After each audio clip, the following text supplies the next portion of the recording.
Magandang araw po at maligayang pagbabalik po sa Primary Basics Channel. Ngayon naman ang ating pag-uusapan ay patungkol sa mga epekto sa katawan ng tao ng pagkonsumo ng mga pagkain na maasukal at matatamis.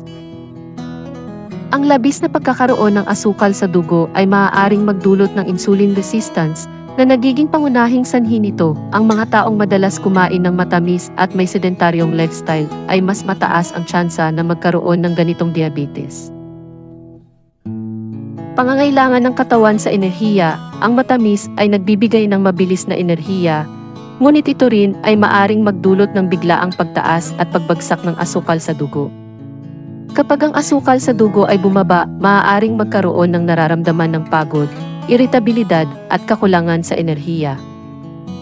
Pagkataba.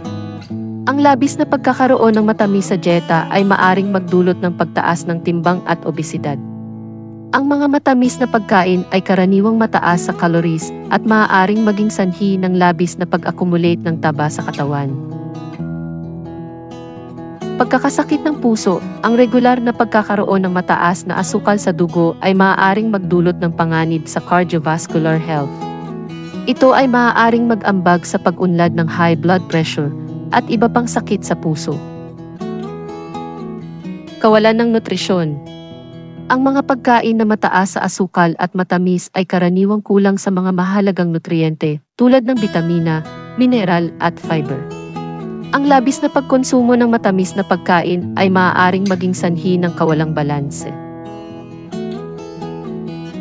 Pagkasira ng ngipin, ang matamis na pagkain ay maaaring magdulot ng pag-usbong ng cavity at iba pang dental issues dahil sa pagtaas ng asidong nagdadala ng sakit sa ngipin.